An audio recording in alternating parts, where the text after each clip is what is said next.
Hi everyone, welcome to digital GK classes. तो कल मैंने आपको एक डेटा बताया था। फिलहाल आज हमारी 23 जुलाई हो चुकी है। फॉर्म भरने की डेट अब खत्म हो चुकी है। प्राथमिक में किसकी नौकरी पक्की होगी और अदर स्टेट से कितना कंपटीशन बढ़ चुका है अब प्राथमिक पे, वो भी मैं आपको बताने वाली हूँ। पहली बार आए हैं तो चैनल को सब्सक्राइब करके प्लीज़ वीडियो को लाइक कर दीजिएगा सो दैट आपको अपडेट मिलता रहे। देखिए, अभी आपने देखा होगा ना कि 6 महीने में एस्टेट, तो अब ये नहीं समझ में आ रहा है कि अगर 6 महीने के में ये एस्टेट कराएंगे तो फिलहाल तो अभी एस्टेट 9 से 10, 11 से 12 में चाहिए, तो ये तो सीट खाली रह जाएगी और कोई भरोसा नहीं है। गवर्नमेंट का चुनाव है इसलिए इन लोगों ने भर्ती दे दी है। अब आगे पता नहीं कब भर्ती देगी कब नहीं। अगर ये एस्टेट कराना ही था तो पहले ही करा लेते, ताकि जो प्राथमिक में 1 to 5 में जो इतना कंपटीशन है वो उतना नहीं होता। क्योंकि अगर आपको ही मौका मिले कि आप 1 से 5 या 11 से 12 में शिक्षक बनना चाहेंगे तो आप 11 से 12 ही जो है सेलेक्ट करेंगे, क्योंकि वहाँ पे ऑब्वियस सी बात है सैलरी ज़्यादा होगी, सभी लोग हायर में ही जाना चाहते हैं। बट गवर्नमेंट की ये रणनीति बिल्कुल समझ में नहीं आ रही है कि अब अगले 6 महीने में ये फॉर्म भरवाएंगे, एग्जाम कर लेंगे, उसके बाद से पता नहीं कब भर्ती आएगी, कब क्या होगा। वैसे एक और मांग तो है कि एस्टेट वालों जो, जैसे कि आपने देखा होगा ना कि सीटेट अपियरिंग वालों को भी मौका मिल रहा है, और एस्टेट भी आपका क्वालिफाइंग नेचर का ही एग्जाम है कि एस्टेट अपियरिंग वालों को भी मौका देना चाहिए। बट इन लोगों ने नहीं किया है, सभी को मौका दे दिया। इसमें कुछ मतलब समझ ही नहीं आ रहा है। तो देखो, मैं तो यही बोलूंगी कि अगर फिलहाल जो है अगर आप एलिजिबल हो 11 से 12 में तो उसकी जमकर पढ़ाई करना, क्योंकि प्राथमिक में सबसे ज़्यादा कंपटीशन है। 11 से 12 में तो फिर भी आपके होने के चांसेस हैं, बट अगर आप जनरल कैटेगरी से आते हैं और बाहर के हैं, चाहे आप बिहार के ही बच्चे हैं, तो फिर आपको बहुत ही ज़्यादा मेहनत करनी होगी। क्यों, वो आप खुद देख सकते हैं यहाँ पे। देखिए, शिक्षक नियुक्ति 8 लाख से अधिक ने किया आवेदन और 38.5% दूसरे राज्य के हैं। देखिए, 60% तो बिहार के बच्चों ने भरा है। इसके बाद से जितनी सीट है वो 38.5%, मतलब 3 लाख के आसपास बाहर के बच्चे हैं यहाँ पर।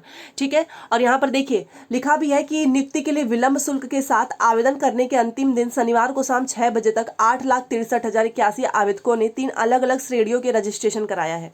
वहीं फॉर्म भरकर और परीक्षा शुल्क का भुगतान कर 8,10,400 आवेदकों ने अंतिम रूप से मतलब पेमेंट कर दिया है। और इसमें अंतिम रूप से आवेदन करने वालों में मतलब 8 लाख में ना 3 लाख बाहर के हैं, बाकी 5 लाख तो बिहार के हैं। तो आप समझ सकते हो कंपटीशन। जो कुल आवेदक मतलब कुल आवेदक का 38% बिहार के बाहर का है एंड 61% बिहार वाले बच्चे हैं। प्राथमिक शिक्षक पद पर नियुक्ति के लिए 9 गुना कंपटीशन है। 9 गुना बच्चों ने फॉर्म भरा है। माध्यमिक में तो 1.8 और उच्च माध्यमिक में तो जितनी रिक्तियां हैं उसका आधा भी फॉर्म बच्चों ने नहीं भरा है, क्योंकि वो एस्टेट क्लियर ही नहीं है। और एस्टेट क्लियर नहीं है इसका मतलब कि 2019 के बाद इन लोगों ने एस्टेट कराया नहीं। अब तुम 2019 के बाद से एस्टेट कराओगे ही नहीं तो बच्चे कहाँ से मिलेंगे। अगर इस बार एस्टेट कराया होता तो बहुत सारे बच्चे पास हो गए होते, क्योंकि इसको क्वालिफाई ही तो करना होता है, इससे सिलेक्शन तो होता नहीं है। और इनको कराना भी चाहिए था बट इन्होंने नहीं कराया है। अब देखते हैं आगे कब होता है। लेकिन अगर एस्टेट हो तो आप उसको जरूर करना, क्योंकि उसमें एक आपको मौका मिलता है आपको 11 से 12, 9 से 10 में शिक्षक बनने का, जिसमें जो कि काफ़ी अच्छी भी है, आपको सैलरी हर एक चीज़ अच्छा मिलता है उसमें। तो देखिए यहाँ पर लिखा है कि 68% आवेदकों ने अंतिम रूप से आवेदन किया है। प्राथमिक, माध्यमिक, उच्च माध्यमिक तीनों श्रेणियों को मिलाकर रिक्तियों की कुल संख्या 1,70,000 के आसपास है। अब यहाँ पर एक चीज़ और लिखा है कि आरक्षण का प्रावधान केवल बिहार के आवेदकों के लिए होने के कारण जो बाहरी आवेदकों की जो भीड़ है उसका आरक्षित सीट पर तो कोई असर नहीं पड़ेगा, क्योंकि आरक्षित पे तो कोई जा ही नहीं सकता है। आप भी जानते हैं वहां पर वही बच्चा जाएगा जो उस कैटेगरी से बिलोंग करता है। तो कहीं ना कहीं उसके लिए कंपटीशन कंपेयर टू जनरल आसान हो जाएगा। फॉर एग्जाम्पल, अगर आप फीमेल हैं तो आपका 39 तो पासिंग क्राइटेरिया है, और अगर आप 55-60 भी लेकर आएंगे ना तो आपका 100% कन्फर्म है कि आपको नौकरी मिल जाएगी। बट यही 55-60 अगर कोई जनरल वाला बच्चा है तो आप भी जानते हैं कि तलवार लटकती ही रहेगी, क्योंकि इस पे कंपटीशन ज़्यादा हो गया है। अगर जैसे कि केवल बिहार के ही बच्चे होते तो शायद उतना नहीं होता, बट सभी को शामिल कर लिया गया है और सभी जनरल पे ही आ गए हैं। और जनरल की सीट तो आप जानते ही हैं 16,000, आपने देखा होगा 13K के आसपास जो है मेल एंड फीमेल, तो कुल मिलाकर आप जानते ही हैं 30-32 हज़ार के ही आसपास सीट है।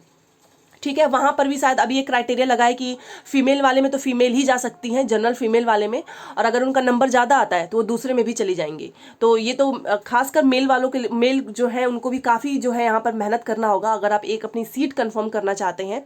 तो यहाँ पर देखिए लिखा है, लेकिन सामान्य श्रेणी में, यहाँ पर देखिए इस लाइन में देखिए कि लेकिन सामान्य श्रेणी में से प्रतियोगिता बहुत बढ़ जाएगी। खासकर प्राथमिक शिक्षकों के लिए सामान्य वर्ग में इससे कंपटीशन बढ़कर आरक्षित श्रेणी से कई गुना अधिक हो जाएगा।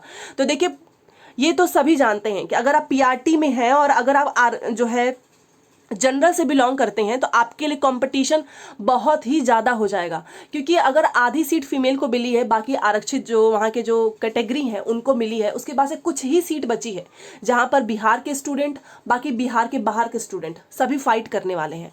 तो यहाँ पर आपको उस अभ्यर्थी से बहुत ज़्यादा मेहनत करना होगा जो कि एक अपने कैटेगरी में है कंपेयर टू जनरल, क्योंकि जनरल वालों के लिए यहाँ पर एक सीट अपना कंफर्म करने के लिए ना दिन रात अब लगना होगा। देखिए, क्योंकि कहीं ना कहीं ऐसा होता है, आप भी जानते हैं कि आप 60 नंबर लेकर आए, 55 नंबर लेकर आए, तो यहाँ पर सियोरिटी नहीं रहेगी अगर आप जनरल से बिलोंग करते हैं। और ये बात मैं बिहार एंड बिहार के बाहर दोनों के लिए बोल रही हूँ, क्योंकि 9 गुना यहाँ पर आप देखिए 9 गुना हो चुका है। अब पहले फॉर्म कम भरे गए थे, बट जब इन्होंने डेट बढ़ा दी तो फॉर्म भरने की संख्या भी ज़्यादा हो चुकी है। और यहाँ पर 3 लाख, अभी मैंने आपको बताया कि 3 लाख तो बाहर के हैं, बाकी आप देख सकते हो 8 लाख इतना तो आवेदक बिहार के ही बच्चों का हुआ है। ठीक है, तो जो लोग भी अपनी कैटेगरी में से बिलोंग करते हैं, आप भी अच्छे से पढ़ाई करो। बट यस, अगर आप जो है जनरल पे फाइट करने वाले हैं इस बार, तो आपको दिन रात एक करना होगा अगर इस बार आपको नौकरी चाहिए तो। ठीक है, बाकी 11 से 12 में तो कंपटीशन ही नहीं है, वहां पर अगर वो अपना सिंपल सा क्राइटेरिया भी फुलफिल कर लें तो भी उनको नौकरी मिल जाएगी। ठीक है, तो ये सारी चीजें हैं। तो प्राथमिक में नौकरी तो केवल उन्हीं की पक्की होगी जो खुद से बहुत ज्यादा मेहनत करेंगे, क्योंकि जनरल वाले भी निकालते हैं, बट यही है ना कि कुछ लोगों का होगा, बाकी तो सब बाहर ही हो जाएंगे। अब 3 लाख चाहे 10 लाख या 8 लाख जो फॉर्म भरा है, सिलेक्शन तो 80,000 का ही होगा। ये भी तो बात है ना कि 8 लाख जो फॉर्म भरा है ये फॉर्म की संख्या है, बट 80,000 जो सीट है, तो इस 8 लाख में से केवल 80,000 ही बच्चे आएंगे, बाकी तो सारे बाहर हो गए। मतलब सोचो 7.5 या 7 लाख के आसपास बच्चे जो है बाहर होने वाले हैं इस एग्जाम से। ये आप भी जानते हैं, केवल 80,000 का सिलेक्शन होना है। ये मैं प्राथमिक की बात कर रही हूँ। 79,943 जो है प्राथमिक में सीट है, तो केवल 79,000 बच्चों का सिलेक्शन होगा, बाकी तो बाहर हो जाएंगे, आप भी जानते हैं। ठीक है, चाहे प्राथमिक में कितनी भी सीट भरे। तो इसीलिए मैं आपसे बोल रही हूँ कि आप अपनी तैयारी करते रहिए, मॉक टेस्ट देते रहो, देखो आपका कितना नंबर आ रहा है। और प्लीज़ अगर आपने मॉक टेस्ट दिया है तो अपना मुझे स्कोर जरूर बताना कि आपके कितने नंबर आए हैं, कितने नंबर आ रहे हैं, बढ़ रहा है या नहीं, और आप जो है कहाँ से बिलोंग करते हैं, क्योंकि अब जो है फॉर्म भरने की संख्या भी 3 लाख हो चुकी है बाहर की। ठीक है, बाकी तो सारी बिहार के ही बच्चों की है। तो ये इन्फॉर्मेशन देना था। कोई भी डाउट हो तो कमेंट कर दीजिएगा। मिलते हैं नेक्स्ट क्लास में। Thanks for watching.